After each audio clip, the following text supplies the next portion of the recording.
Olá, meu nome é professor Zizo e juntos nós vamos trabalhar o conteúdo de Física. Vamos dar início agora à competência de número 6, em que nós vamos discutir um pouco a respeito do magnetismo, né? Em primeiro lugar, vamos definir o tema da aula de hoje, né? Nós vamos discutir essencialmente o magnetismo, e o magnetismo ele é um segmento da física extremamente amplo, com inúmeras aplicações, né? Nós vamos discutir algumas dessas aplicações a respeito do eletromagnetismo e do magnetismo, né? Em situações que você tem no seu dia a dia, né? Uma coisa eu já posso adiantar para vocês: tudo que está à sua volta representa algum tipo de fenômeno que envolve o magnetismo, né? Então esse estudo é extremamente amplo, ele tem aplicações na área tecnológica, na área da medicina, né? Em inúmeras situações tem uma aplicação do magnetismo ou do eletromagnetismo,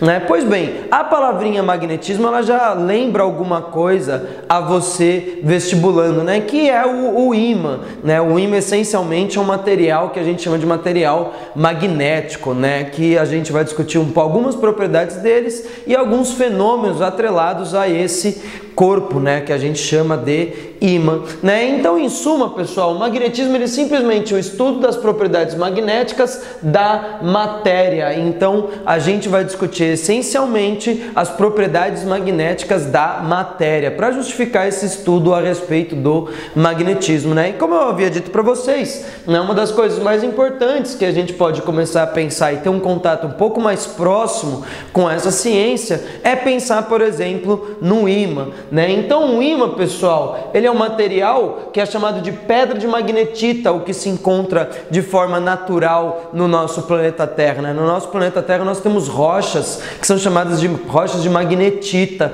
que nada mais nada menos é do que um óxido de ferro, né? Fe3O4, né? E essa pedra ela tem propriedades magnéticas, né? Historicamente falando, a magnetita, daí que deriva a palavra magnetismo, que seria o estudo dessa pedra, né? Ele tem uma concepção tanto quanto interessante, né? Que é o seguinte: essa pedra de magnetita, né? Os primeiros registros que se tem de propriedades a respeito dela, né, de discussões científicas, aspas, a respeito dela, é que ela foge um pouco do bom senso, né, do cotidiano, né? E se você for para pensar 400, 300, 500 anos antes de Cristo, né, uma coisa interessante se pensar que tudo que pode adquirir movimento, né, exige um contato, se a gente for parar para pensar, né, para que você empurre, para fazer com que uma cadeira saia do lugar, você tem que empurrar ela, né? Ou então qualquer corpo que você queira que saia do lugar, é necessário que haja um contato seu com esse corpo. Porém, essas pedras de magnetita, né, acontece um fenômeno tanto quanto interessante, que a ação, né, a interação entre os corpos, entre pedras de magnetita, se dá à distância, né? Então surgem inúmeras concepções, né, filosóficas para tentar justificar essa ação à distância que essa pedra de magnetita tem, né? Então na natureza nós encontramos pedras de magnetita, que eu até trouxe algumas aqui para vocês, né, que são ímãs que a gente encontra em alto-falante, em HD, né, que são essas pedras aqui. É lógico que o formato dela, né, ela foi talhada em laboratório, né, ela foi tratada em laboratório, mas essencialmente isso daqui é um óxido de ferro, né? Lógico que tem um tratamento, né, um pouco mais útil, né, para o uso dela, né, dessas pedras aqui. Isso daqui é o que a gente chama de simplesmente de pedra de magnetita, né? Isso daqui é um ímã chamado de ímã natural, que a gente encontra no nosso próprio planeta Terra, né? Além disso, pessoal, tem outros ímãs que são chamados de neodímãs, ou então neodímios, né? Os neodímios, os neoímãs, eles são, né, além da magnetita, ele também é composto por neodímio, né, um elemento químico, cobalto e ferro. Então é uma associação entre esses elementos, tratado em laboratório, que mais para frente eu justifico para vocês, né? E você tem um ímã extremamente poderoso. Esse ímã pequenininho, esse disquinho pequenininho, é tão forte quanto aqueles dois ímãs, né, de pedra de magnetita que eu mostrei para vocês. Esse ímã aqui, ele é extremamente potente, ele é extremamente forte, exige até um cuidado para manusear esse ímã, né? É extremamente necessário, por exemplo, que você tenha cuidado em mexer com esses ímãs, porque ele pode de certa forma, você mexendo com 2, 3 ímãs desse, ele pode atrair um ao outro e aí pegar um pouquinho do seu dedo, deixar o sangue pisado. Mas essencialmente, né, o que a gente vai justificar, essas propriedades são idênticas, são análogas, se devem exclusivamente às propriedades da matéria. E uma terceira classe que a gente vai estudar mais para frente, que são chamados os eletroímãs, que são ímãs que funcionam a partir de corrente elétrica, né? Então, não sei, talvez você já tenha se deparado com travas magnéticas, né? Ou então já viu em algum filme aqueles ímãs de ferro velho que pegam carros, né? Aquilo lá são eletroímãs, né? Por exemplo, em guitarra tem eletroímã, em computador tem eletroímã, né? Uma série de aparelhos possuem eletroímãs, né? Que são ímãs que funcionam a partir de corrente elétrica, né? Enfim, pessoal, essencialmente agora nós vamos discutir essas propriedades, né, da pedra de magnetita e do neodímio, né? Vamos deixar o eletroímã mais para frente porque o funcionamento e a física dele ela é um pouquinho diferente, né? De qualquer forma, a primeira propriedade que eu vou mostrar para vocês, ela se baseia no seguinte, né, que o ímã ele tem uma propriedade, né, que é, eu vou me justificar até por enquanto, pessoal, como simplesmente atividade magnética. Porém, eu já peço desculpas, esse termo não é o termo científico, tampouco o termo mais adequado para retratar isso que eu vou mostrar para vocês, mas é porque para justificar de fato o que acontece, eu preciso de um conceito que nós só vamos definir mais para frente. Então, por enquanto, eu peço a licença e vou usar o termo simplesmente atividade magnética, né? Então, a gente tem um ímã, né? Esse ímã, eu estou prendendo ele aqui com um fiozinho bem fino e na minha outra mão eu tenho um ímã, né? O que eu referi à ação à distância é que esses ímãs, mesmo que não houver contato, eles se reconhecem e eles podem interagir, né? Então, há uma interação entre esses dois ímãs aqui e essa interação a gente pode ver que ela se dá à distância, né? Os ímãs não estão em contato. Então, a gente justifica essa interação à distância, por enquanto, como simplesmente uma atividade magnética, né? O ímã é dotado dessa atividade magnética que não se encontra somente no ímã, mas sim na região que permeia em torno dele, né? Eu não preciso ter contato com o ímã, né? O ímã está dentro da minha mão aqui, eu não preciso ter contato, mas mesmo assim eu faço com que haja uma interação, né? Outra coisa que a gente pode perceber é que essa atividade magnética do ímã, pessoal, ela é mais intensa, né, em uma região particular do ímã, que se a gente for olhar aqui, olha, quem está sendo atraído é a ponta do meu ímã, essa parte aqui do meu ímã, a ponta do meu ímã, né? Independentemente, é a ponta do ímã que sofre essa atração. Essa região em que há a maior intensidade dessa atividade magnética, nós damos o nome de polos magnéticos, que são dois, né? No caso, todo ímã ele possui dois polos magnéticos, né? Eu estou dando aqui a definição, é a região do ímã onde a atividade magnética é mais intensa, né? Então aqui no meu ímã em barra, as extremidades são as regiões em que sofrem, né, essa maior atividade magnética. Por uma questão que eu vou explicar para vocês mais para frente, atribui-se o nome de norte e sul magnético, tá? Eu vou mostrar para vocês que o norte e o sul, né, essa palavrinha que representa uma localização geográfica, ela tem uma justificativa para a gente atribuir o norte e o sul magnético. Então, no ímã, nós damos o nome de norte magnético e sul magnético, a região em que há a maior intensidade, né, desta atividade magnética, tá? Outra coisa que é interessante a gente justificar que é uma propriedade do ímã é que a inseparabilidade dos polos, né? Aqui eu tenho um ímã, né? Polo norte e polo sul, né? Se eu pego, por exemplo, e quebro esse ímã, né, esse ímã ele não perde a propriedade de ser ímã, ele continua sendo um ímã, né? Ou seja, é impossível, né? Eu tenho aqui meu ímã, eu quebro ele, ele continua sendo um ímã, ele continua tendo atividade magnética. É impossível separar os polos magnéticos de um ímã, né? Não existe o monopolo polo magnético, ou seja, é impossível você ter a observação do norte magnético ou do sul magnético de forma isolada, né? Então aqui eu peguei dois exemplos para retratar isso, peguei dois ímãs e fiz dois cortes, duas secções nele de forma diferente. Uma aqui eu fiz uma secção vertical, né? Eu só estou identificando para o corte que eu fiz, né, através disso.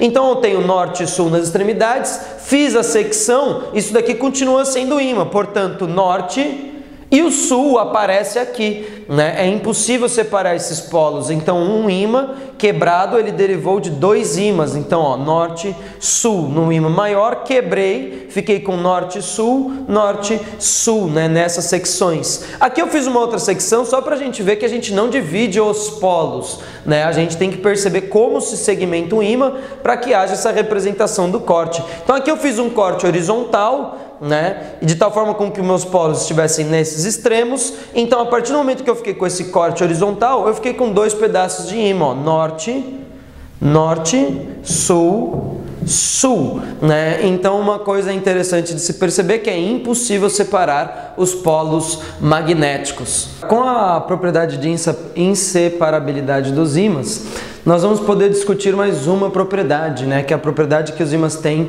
de interagir, né? Acabamos de discutir que é impossível separar os polos magnéticos de um ímã, né? É impossível separar o polo norte do polo sul, portanto não existe o monopolo magnético, mas é interessante você prestar bem atenção nisso, que o que não existe é o monopolo magnético. É possível desmagnetizar o ímã, né? Se eu, por exemplo, coloco esse ímã próximo de um fogo, aumento muito a temperatura dele, eu vou desmagnetizar esse ímã. O que significa desmagnetizar? É que ele perde a propriedade magnética, ele perde o polo norte e o polo sul. É impossível ter separado o polo norte do polo sul, né? Mas nada me diz que eu não posso desmagnetizar o ímã, né? Então, olha aqui, para justificar a próxima propriedade, vamos partir da ideia da inseparabilidade dos polos, né? Então, aqui eu tenho um ímã em formato disco, né?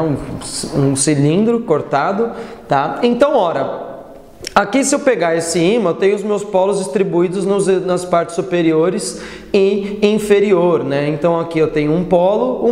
Por uma questão prática, vamos chamar o polo superior de norte e o polo inferior de sul, né? Tanto faz, como aqui a gente não vai testar o polo, né? Mas sim só a propriedade, vira uma questão de escolha propriamente dita, né? Então, olha, polo norte, polo sul, vou quebrar o meu ímã, quebrei, tá? Na verdade não quebrei, só desloquei ele, enfim, tá? Mas então eu fiquei com, isso daqui continua sendo um ímã, né? Ele continua sendo um ímã sem problema algum. Então, ó, norte, sul, faço essa secção, fico com norte em cima, sul aqui embaixo, norte aqui em cima, sul aqui embaixo. Então, sem girar os ímãs, o que a gente percebe?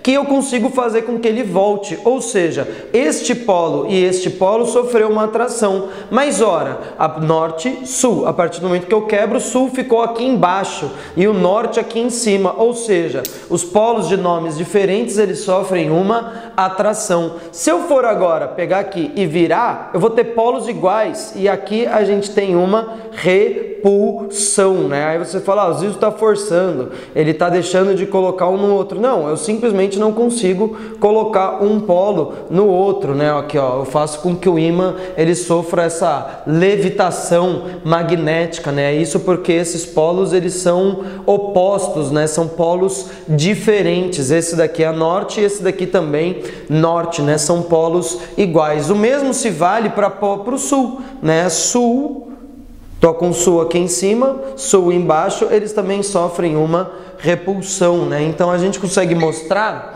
a levitação, aspas, magnética, mas na verdade é uma mera repulsão, né? Isso daqui seria, por exemplo, o princípio de um trem-bala, né? O trem-bala que consegue viajar a velocidades absurdamente grandes, e uma das formas de minimizar o atrito é você ter esse tipo de levitação, né? Algumas montanhas russas funcionam com esse processo também, né? De ter ímãs associados de tal forma com que haja uma repulsão. Isso daqui reduz essencialmente, né, o atrito que teria com a superfície, já que o corpo está levitando, né? Então a propriedade de interação ela justifica-se pela ideia de que polos de nomes iguais sofrem uma repulsão, e polos de nomes diferentes sofrem uma repulsão. Aqui eu fiz um esquema gráfico, né, com a propriedade da inseparabilidade, né, ó, norte e sul, sofre atração com esse norte, né, esse sul atrai esse sul repele este norte repele este norte, né? Então essa interação que os ímãs têm à distância se faz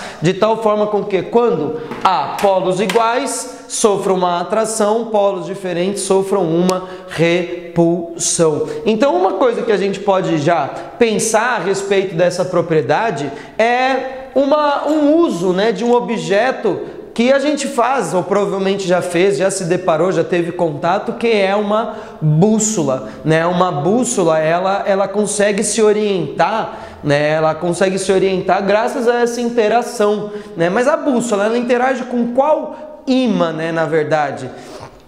O ímã que a bússola sofre essa interação, pessoal, para indicar o norte geográfico é com o próprio planeta Terra, né? A Terra, ela tem por si só uma atividade magnética. A origem dessa atividade magnética é questionável. Existem várias teorias, várias análises para justificar, né, essa interação, né, essa atividade magnética que o planeta Terra tem. Então nós vamos deixar essa questão um pouco de lado e vamos só simplesmente pensar no uso dela, né? O que acontece? A gente pode tratar a atividade magnética da Terra como se ela tivesse um ímã, né? Então percebam que eu estou pondo, pessoal, uma condição se, tá? É uma condição, né? Na verdade, a Terra tem atividade magnética. A atividade magnética do planeta Terra, pessoal, né? Esse geomagnetismo do nosso planeta, ele está associado, ele é bem representado por um ímã em barra, né? Um ímã em barra representa a atividade magnética do planeta. Não é que existe um ímã em barra no planeta,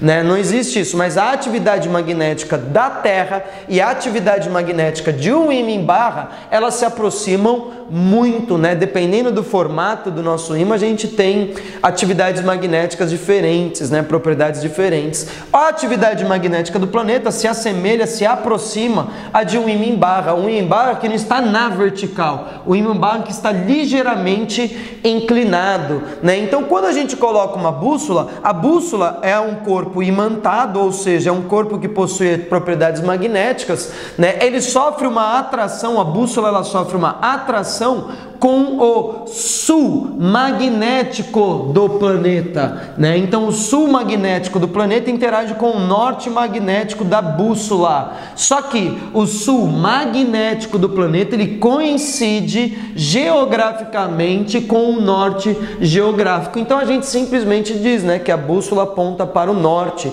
mas ela não é 100% precisa, né, essa informação. O correto é afirmar que uma bússola sempre aponta para o sul magnético. É que o sul magnético ele coincide, né, com o norte geográfico, né? Na verdade, esse sul magnético aqui, pessoal, ele se encontra num ponto no Canadá, né? Então, você indo com uma bússola andando pelo Canadá, achando, tá, este ponto em que a atividade magnética é mais intensa, ou seja, o sul magnético do planeta, a sua bússola aponta para baixo, né, que é como se você estivesse bem em cima da ponta desse ímã, né, deste polo magnético. Então acaba sendo não uma falácia, né, mas não é muito preciso afirmar que a bússola aponta para o norte geográfico, né? O correto, o mais correto possível é afirmar que a bússola sempre aponta para o sul magnético, né? Como se construir uma bússola, né?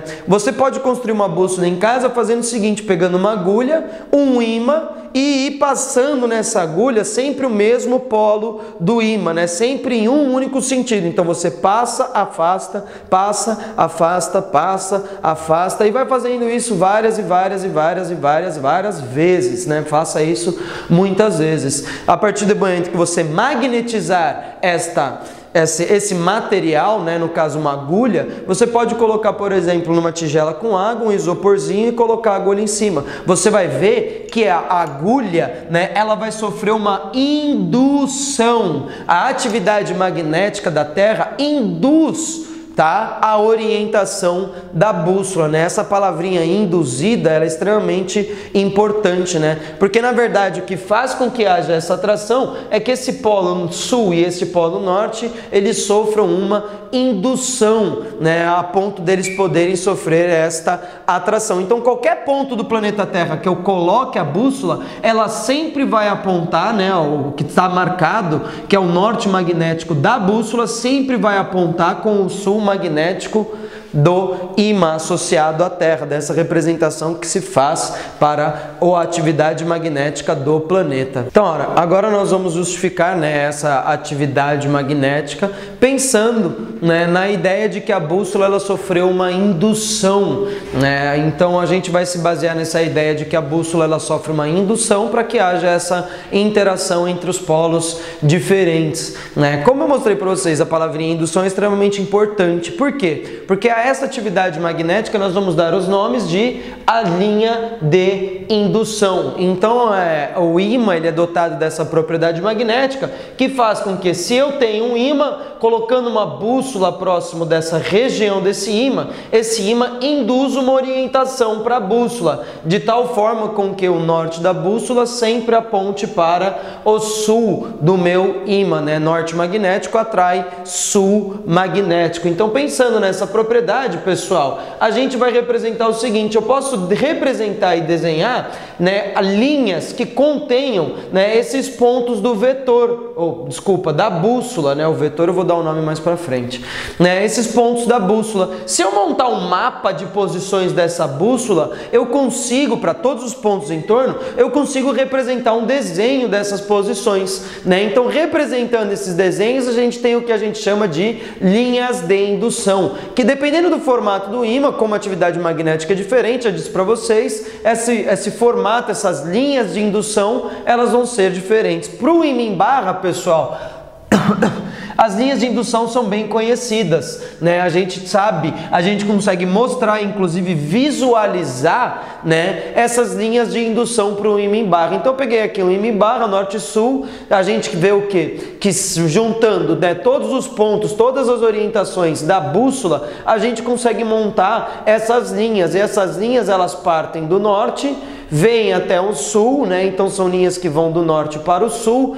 Todas essas linhas elas têm que ser obrigatoriamente fechadas. Uma linha que nasce no norte, obrigatoriamente ela termina no sul, né? Elas têm que ser fechadas. Não há divergência, né, na linha de campo magnético, nas linhas de indução. Não há divergência. Isso daí é extremamente importante. Elas começam em um ponto, terminam em outro ponto, né? Então, olha, a gente pode falar o seguinte: primeira propriedade dessas linhas de indução, que elas são fechadas, né? Então, fora do ímã, a gente pode até convencionar um sentido se convir, né? Então, fora do ímã, a gente convenciona que ela vai do norte do ímã para o sul do ímã, né? Dentro do ímã, ela vai do sul do ímã para o norte do ímã, para que elas sejam fechadas. Então, as minhas linhas, elas possuem um sentido. Primeira propriedade, elas são fechadas. Segunda propriedade, elas têm um sentido. Terceira propriedade é que essas linhas, elas nunca se cruzam. Por que elas não podem se cruzar, pessoal? Porque a gente não está associando essas linhas às posições, né? As induções da bússola, né? Se as linhas se cruzassem, eu teria, por exemplo, duas possíveis posições para a bússola, que não faz sentido, né? Eu não posso ter em um único ponto duas orientações diferentes para a bússola. É por isso que essas linhas de indução, elas nunca se cruzam, né? O próximo passo é representar essas linhas de indução de uma forma matemática. Representar matematicamente as linhas de indução, atribui-se o nome de campo magnético. Então, o que é o campo magnético? Campo magnético, por enquanto, para a gente, é essa representação matemática das linhas de indução, né? Representar geometricamente esse campo magnético é o que a gente chama de vetor campo magnético. Então a gente vai dar uma representação que contenha módulo, direção e sentido, né, para essas linhas de indução. Lembrando que para falar do magnetismo, pessoal, é essencial a concepção, né, o conhecimento básico a respeito de vetores. Então, ora, se você não tem muito domínio a respeito de vetores, estude um pouquinho, porque ele se faz extremamente necessário para a compreensão, né, dos atributos matemáticos dessa propriedade do campo magnético, né? Então, representar vetorialmente um campo magnético, atribui-se um símbolo, né? Este símbolo é a letrinha B, como é uma grandeza vetorial, recebe o símbolo de vetor, né? Esse setinho em cima, aspas, lógico, né? Todo vetor que é definido geometricamente tem que possuir módulo, direção e sentido. Então a direção desse vetor convenciona que é a mesma da bússola, né? Então são vetores que são tangentes às linhas de indução. Como assim? Se eu pegar qualquer ponto daqui da minha linha de indução, por exemplo aqui, eu traço uma reta tangente, né? Então essa é a direção que contém o meu vetor campo magnético. O sentido é convenção atribuir a favor das linhas de indução. Então minhas linhas de indução estão vindo por aqui, eu atribuo o sentido desse vetor o mesmo. Então esse seria um campo magnético aqui, ó, tangente no mesmo sentido das minhas linhas de indução. Nesse ponto, tangente, mesmo sentido. Neste ponto, tangente, o mesmo sentido, né? O vetor campo magnético, pessoal, é uma representação matemática, por exemplo, para a bússola, né? A orientação deste vetor campo magnético e a da bússola, eles coincidem, né? Então é a partir disso que a gente monta esse mapa para representar essas linhas de indução.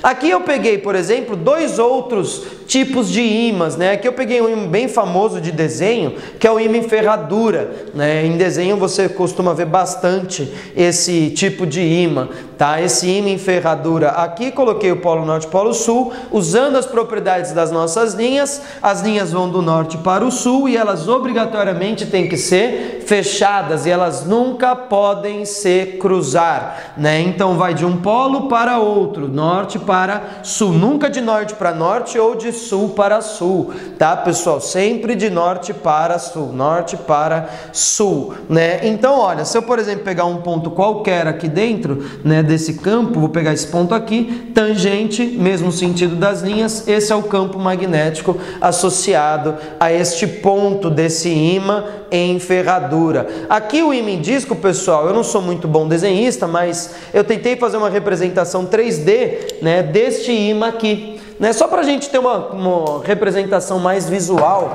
do que seria o campo neste ímã, né? O campo desse ímã ele sai de um polo e vai para outro, né? Essas linhas são fechadas, isso daqui é tridimensional, né? Então minhas linhas saem de um polo norte e vão até o polo sul, tanto nessa parte quanto na parte interna aqui, né? Então isso é interessante para a gente ter uma representação um pouco mais visual a respeito deste campo magnético, né? Essas linhas são fechadas, elas possuem um sentido de norte para sul e elas nunca se cruzam. São propriedades extremamente importantes para o nosso campo magnético. Então agora nós vamos discutir a interação entre carga elétrica e campo magnético, né? Antes da gente discutir isso, quero deixar uma coisa clara, né? Justificar como isso acontece, pessoal, é um tanto quanto complicado, mas eu posso dar a ideia assim meio que genérica para vocês. É que no fundo uma carga elétrica ela tem propriedade magnética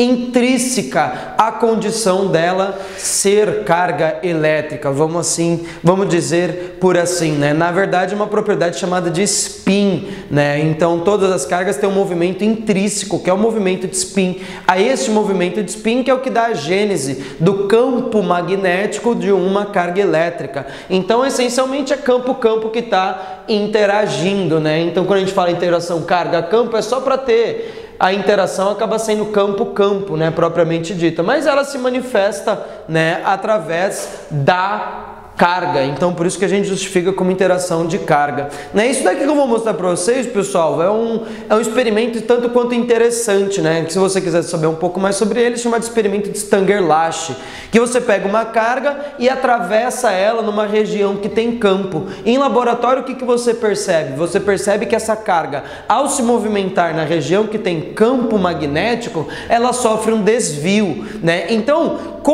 conhecendo o campo magnético, conhecendo a velocidade da carga, né, por onde ela está passando, a gente consegue ter uma representação desse desvio, né? Aí atribuir esse desvio à interação entre carga e campo, né? Essa interação entre carga e campo a gente vai chamar a partir de agora de força magnética. O que se observa em laboratório? Então aqui eu peguei uma representação, né, só para a gente ter a ideia, né? Presta atenção porque o desenho talvez ele não se faça muito claro, né? Que é o seguinte, tenho dois ímãs, como a gente acabou de ver, o campo magnético, as linhas de indução vão do polo norte magnético para o sul magnético.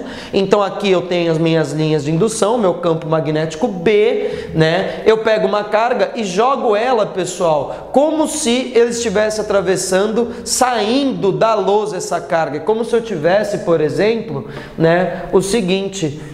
Eu tenho aqui os dois extremos do meu ímã e eu jogo uma carga atravessando, né, esse extremo do ímã, né? Então minha carga, aqui está a lousa, minha carga está saindo da lousa, né? Então eu tenho aqui o campo magnético, tenho a minha carga saindo da lousa, portanto a velocidade dela saindo da lousa, né, um desenho tridimensional. O que a gente observa em laboratório? Que essa carga sofre um desvio para cima, essa carga positiva sofre um desvio para cima, né? Então a gente representa essa ideia a partir da própria observação que o experimento nos dá, que a força ela sempre vai ser perpendicular à velocidade e ao campo simultaneamente. Isso é uma propriedade, né, dessa interação entre carga e campo. A força magnética entre carga e campo, ela sempre vai ser perpendicular ao vetor velocidade e ao vetor campo magnético simultaneamente. É como se você, por exemplo, pegasse, né, a sua mão esquerda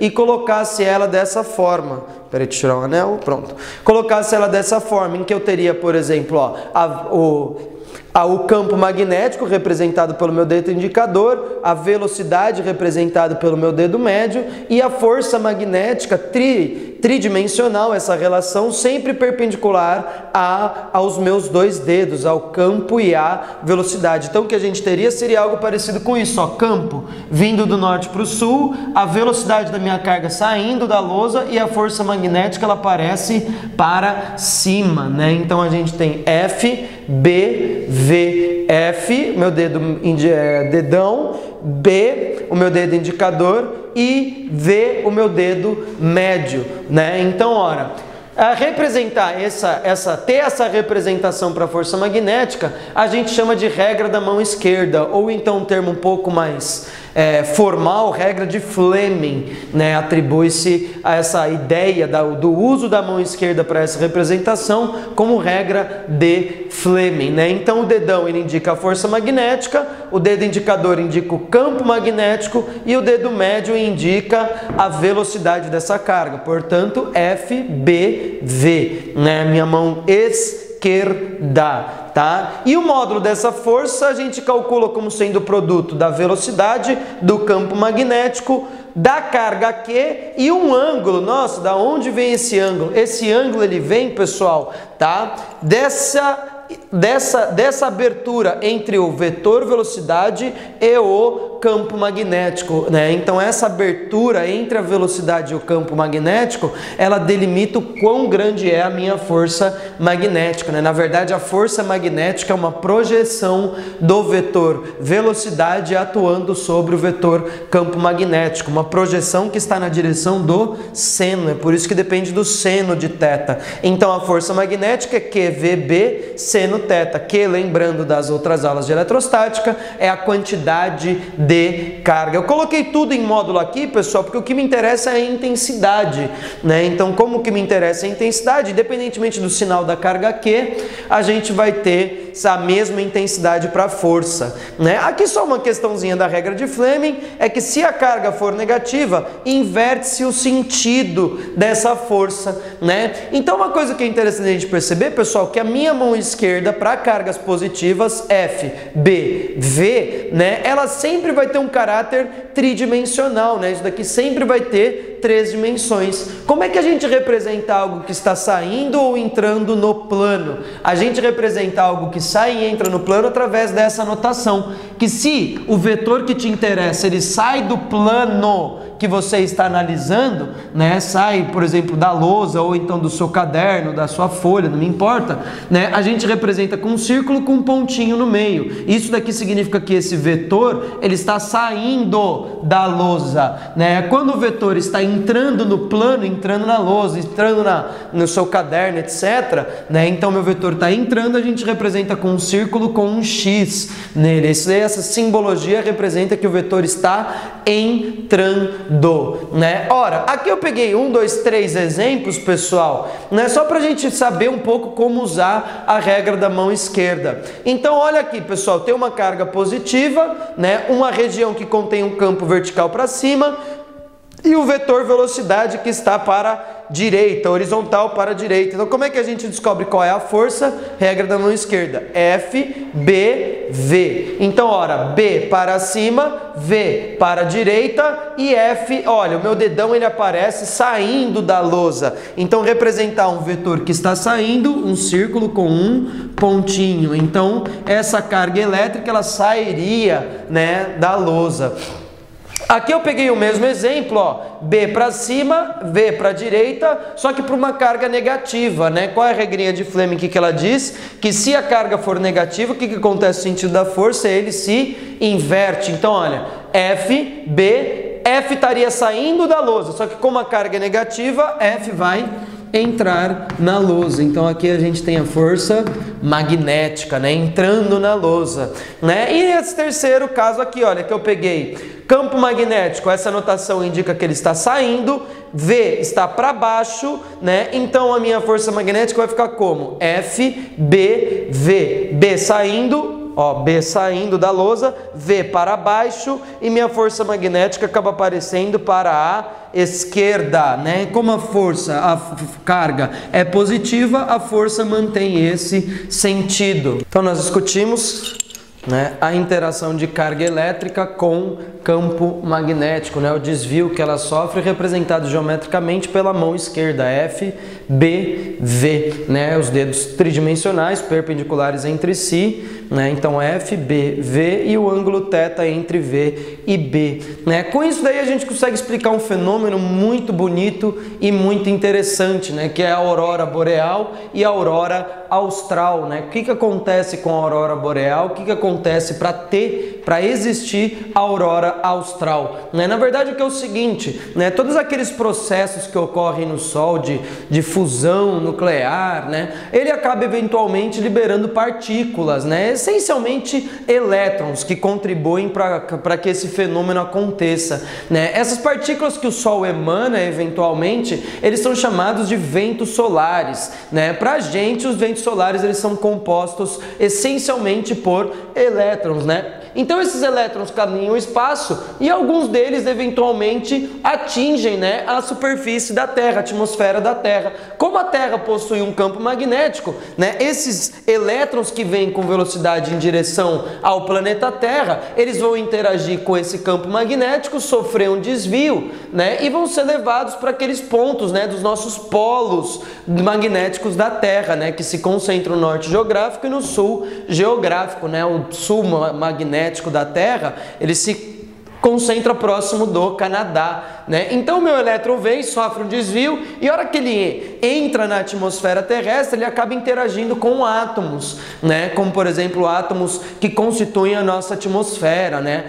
Oxigênio, nitrogênio, argônio, mas essencialmente o fenômeno da aurora acontece graças à interação desses elétrons com oxigênio e com nitrogênio, né? Esse elétron ele excita o átomo de oxigênio e essa excitação do átomo de oxigênio libera luz, né? E é uma luz azul, esverdeada, né? E quando o meu elétron ele interage com o nitrogênio, libera também uma luz que é uma luz mais avermelhada. Então, se você digitar na internet e buscar imagens a respeito de aurora boreal e aurora austral, você vai ver o céu extremamente colorido, né? Parece até que é uma edição de imagem, mas não, é um fenômeno que de fato acontece, porque o elétron ele excita esse átomo e esse átomo excitado acaba liberando luz, né? Que quando é excitado, o oxigênio libera uma luz azul esverdeada e quando o átomo de nitrogênio é excitado, ele libera uma luz mais avermelhada, né? A gente chama de aurora boreal quando o fenômeno ocorre no hemisfério norte do planeta